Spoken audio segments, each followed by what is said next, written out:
Hello dear student, आज की class में हम पढ़ने वाले हैं class 6 science NCERT chapter 6 changes around us. इस चैप्टर में हम चेंजेज के बारे में पढ़ेंगे। हम अपने चारों ओर बहुत टाइप के चेंजेस देखते हैं, जिसमें से कुछ चेंजेज का हमने लिया है एग्जाम्पल, जैसे rising and setting of sun and moon, sun और मून का राइज होना और सेट होना। फिर मेल्टिंग ऑफ आइस, आइस का पिघलना। आइस जो होता है वो सॉलिड फॉर्म में होता है, फिर उसको पिघलते मेल्टिंग होके लिक्विड में चेंज होते हम देखते हैं, तो ये भी एक चेंजिंग है। फिर लीफ फॉल फ्रॉम ट्री, पेड़ से जो पत्ते गिरते हैं वो भी एक चेंज है। फिर turning day into night, day और नाइट का होना भी चेंज है, दिन होता है फिर रात होता है। फिर है सीजनल चेंज, सीजनल चेंज भी होता है। हम 1 ईयर में 3 सीजन हम देख लेते हैं, विंटर समर, ये सब सीजन एक टाइम गैप में आता है फिर चला जाता है, तो ये भी एक चेंज होता है। नेक्स्ट है ग्रोथ ऑफ प्लांट, प्लांट का, ह्यूमन का या कोई भी लिविंग ऑर्गेनिज्म है जिसका ग्रोथ होता है वो भी एक चेंजेज है।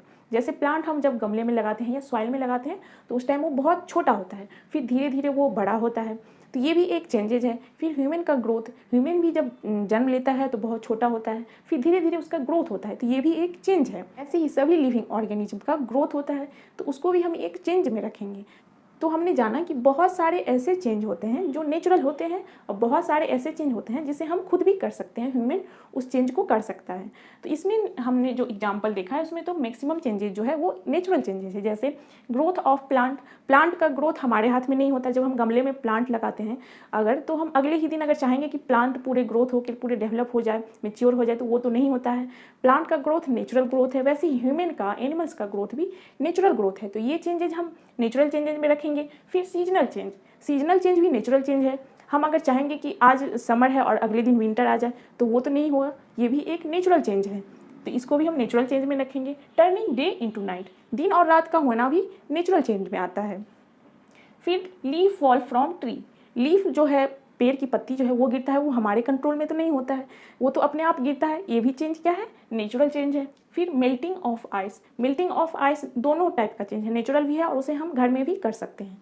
फिर है rising and setting sun and moon, ये भी एक नेचुरल चेंज है। तो इसमें तो हम मैक्सिमम चेंज जो लिए हैं वो नेचुरल चेंज है, लेकिन बहुत ऐसे चेंजेस हैं जो हम खुद भी कर सकते हैं। जैसे मिल्क से कर्ड का बनाना, ये चेंज हम खुद करते हैं, तो ये ह्यूमन द्वारा किया गया चेंजेस है। जैसे मोमबत्ती का जलना, फिर हम वेजिटेबल जो पकाते हैं, कुक करते हैं, उसको खाते हैं, तो वो भी एक चेंज है। वेजिटेबल जब हरा भरा रहता है फिर उसको हम काट के मसाले वसाले डाल के हम फिर बनाते हैं, तो उसमें भी एक चेंज आ रहा है, तो ये सब हम खुद कर सकते हैं। तो हमने जाना कि हमारे चारों ओर बहुत सारे ऐसे चेंज हैं जो नेचुरली होता है, जिसपे हमारा कोई कंट्रोल नहीं होता है, लेकिन कुछ चेंज ऐसे भी होते हैं जिसे हम खुद भी कर सकते हैं। तो आज की क्लास में मेनली हम 2 टाइप के चेंज पढ़ने वाले हैं, रिवर्सिबल चेंज और इरिवर्सिबल चेंज। कुछ चेंज ऐसे होते हैं जिसको हम रिवर्स कर सकते हैं, लेकिन कुछ चेंज ऐसे होते हैं जिसको हम रिवर्स नहीं कर सकते, उसको हम इरिवर्सिबल चेंज कहते हैं। तो हम देखेंगे कि कौन कौन से ऐसे चेंज हैं जिसको हम रिवर्सिबल चेंज में रखेंगे और कौन कौन से ऐसे चेंजेज हैं हमारे चारों ओर होता है जिसको हम रिवर्स नहीं कर सकते, मतलब इरिवर्सिबल चेंज में रखेंगे। Reversible change and irreversible change, reversible change को हम फिजिकल चेंज भी कह सकते हैं, क्योंकि इस चेंज में कोई नया सब्सटेंस नहीं बनता है, इसमें सिर्फ साइज, शेप और फिजिकल स्टेट में चेंज आता है। इस चेंज को हम फिजिकल चेंज भी कह सकते हैं, रिवर्सिबल चेंज को। और इरिवर्सिबल चेंज को हम केमिकल चेंज भी कह सकते हैं। इस चेंज में नया प्रोडक्ट बनता है, जैसे मिल्क से कर्ड हम जब चेंज करते हैं तो उसको हम इरिवर्सिबल या केमिकल चेंज में रख सकते हैं, क्योंकि मिल्क से इसमें कर्ड में चेंज हुआ है, कर्ड एक नया सब्सटेंस इसमें बना है। तो इरिवर्सिबल चेंज को हम केमिकल चेंज कह सकते हैं और रिवर्सिबल चेंज को हम फिजिकल चेंज कह सकते हैं। तो हम इसका डिफिनीशन देखते हैं। Reversible change is that change that can be reversed by one or more method. Usually there is a change in physical property, shape, size of material. Reversible change में जो होता है उसमें हम सब्सटेंस को जो चेंज करते हैं तो उसको हम रिवर्स कर सकते हैं, फिर से उस सब्सटेंस में एक या एक से अधिक मेथड से हम उस चेंज को रिवर्स कर सकते हैं। इस चेंज में मेनली फिजिकल प्रॉपर्टी, शेप और साइज जो होता है मटेरियल का वो चेंज होता है। इसका एग्जांपल है, a balloon change its size and shape on blowing air into it. Balloon आप देखे होंगे, बैलून जब हवा उसमें नहीं भरा रहता है तो वो अलग शेप का रहता है, जब उसमें हम हवा भरते हैं तो उसका शेप चेंज हो जाता है। फिर अगर हम उसमें से हवा निकाल लेते हैं तो फिर वो पहले वाले शेप में आ जाता है। तो इस चेंज को हम क्या बोलेंगे, रिवर्सिबल चेंज, क्योंकि इसमें कोई नया सब्सटेंस नहीं बन रहा है, इसमें हम बस बैलून में एयर भर रहे हैं और फिर एयर जब निकाल लेते हैं तो वो फिर पहले वाले स्टेट में आ जाता है। तो इसी टाइप के चेंज को हम क्या बोलेंगे, रिवर्सिबल चेंज। फिर है मेल्टिंग ऑफ आइस। आइस को मेल्ट होते आप सभी ने देखा होगा, आइस जो होता है सॉलिड स्टेट में होता है, जब वो मेल्ट होता है तो वो लिक्विड स्टेट में चेंज हो जाता है। इसमें बस वो अपना स्टेट चेंज कर रहा है, साइज शेप चेंज कर रहा है। तो इस टाइप के भी चेंज को हम रखेंगे रिवर्सेबल चेंज में। फिर जो मेल्ट हुआ आइस जो वाटर है उसको फिर हम फ्रीज में डाल देते हैं तो फिर वो आइस में चेंज हो जाता है। तो इसको भी हम रिवर्स कर सकते हैं। मेल्टिंग ऑफ आइस में आइस जब पिघल गया, फिर हम गर्मी के कारण फिर उसको हम जब फ्रीज में ठंडा करते हैं, कूल करते हैं, तो फिर वो आइस में चेंज हो जाता है। नेक्स्ट है toy aeroplane made of by folding paper. हम बचपन में सभी ने पेपर को फोल्ड करके एरोप्लेन बनाया है और उसको उड़ाया है। तो ये भी एक रिवर्सेबल चेंज है। जब हम पेपर को फोल्ड करके एरोप्लेन बनाते हैं और फिर उसको उड़ाते हैं, जब हम खेल लेते हैं तो फिर वो पेपर को फोल्ड को हटा के फिर उसको सीधा करते हैं। तो इसमें हम देखते हैं कि पेपर जो फोल्ड हुआ, फोल्ड करके हम एरोप्लेन बनाए, जब फिर मेरा मन हुआ तो फिर उसको हम फोल्ड करके वही पेपर में चेंज ला सकते हैं। तो इसमें फिर से वही सब्सटेंस मतलब प्लेन पेपर बन गया फोल्ड जो किया हुआ था। तो ये भी एक रिवर्सेबल चेंज है। तो हमने जाना कि रिवर्सेबल चेंज में मटेरियल का बस शेप, साइज और फिजिकल प्रॉपर्टी है वो बदलता है, उसमें कोई नया मटेरियल नहीं बनता है इस चेंज में। जैसे बैलून का फूलना, फिर उसमें से एयर निकालेंगे तो फिर वो पहले अपने वाले स्टेट में आ जाएगा।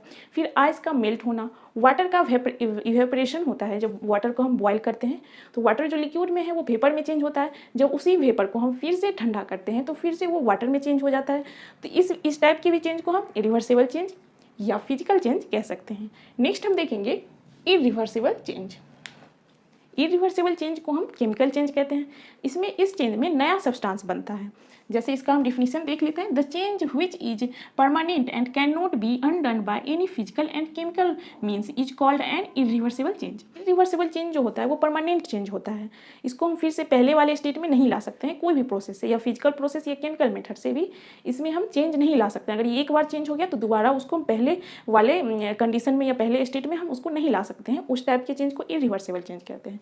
इरिवर्सिबल चेंज कह सकते हैं कि ये परमानेंट चेंज होता है, लेकिन रिवर्सिबल चेंज परमानेंट नहीं होता है। उसे हम फिर से पहले वाले स्टेट में भी ला सकते हैं, जैसे पहले वो सब्सटेंस था वैसे हम उसको बना सकते हैं, लेकिन इसमें ऐसा नहीं है। इरिवर्सिबल में नया सब्सटेंस बन जाता है। जैसे मिल्क से हम कर्ड बनाएं तो कर्ड बना, वो एक नया सब्सटेंस बना। फिर मिल्क से अगर हम पनीर बनाते हैं तो पनीर भी एक नया सब्सटेंस बना।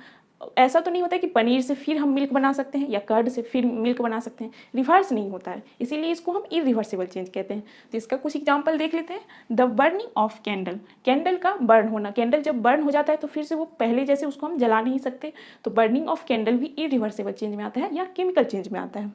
फिर an aeroplane cut out of paper. इस रिवर्सिबल चेंज में तो हम फोल्ड करके पेपर बनाएं, और कुछ एरोप्लेन जो होता है जो पेपर को कट करके बनाते हैं, तो उसमें हम फिर से वो प्लेन पेपर, पूरे पेपर हम नहीं ला सकते हैं। तो कट वाला जो होता है, पेपर को कट करके जो हम एरोप्लेन बनाते हैं, वो आ जाता है रिवर्सिबल चेंज में। अगर हम पनीर बनाते हैं तो फिर पनीर से हम मिल्क नहीं बना सकते। वैसे ही अगर हम मिल्क से कर्ड बनाते हैं तो फिर से कर्ड से मिल्क हम नहीं बना सकते। तो इसीलिए इस सब टाइप के चेंज को हम इरिवर्सिबल चेंज कहते हैं। इरिवर्सिबल चेंज परमानेंट चेंज होता है। जैसे कुछ और भी एग्जांपल है इरिवर्सिबल चेंज का, जैसे ट्री से लीफ का गिरना। ट्री से जो लीफ गिर जाता है उसको फिर से हम पहले जैसे लगा नहीं सकते, तो ये भी एक इरिवर्सिबल चेंज है। तो इरिवर्सिबल चेंज में परमानेंट चेंज होता है, उसको हम फिर से पहले वाले स्टेट में नहीं ला सकते। लेकिन रिवर्सिबल चेंज जो होता है वो परमानेंट नहीं होता है, उसमें सिर्फ फिजिकल प्रॉपर्टी चेंज होता है, शेप चेंज होता है, साइज चेंज होता है मटेरियल का। तो आज की क्लास में हमने जाना कि हमारे चारों ओर, हमारे सराउंडिंग बहुत से ऐसे चेंज होते हैं जो नेचुरली होता है, जिस पे हमारा कंट्रोल नहीं होता है, और कुछ चेंज जो होता है वो हम खुद भी कर सकते हैं।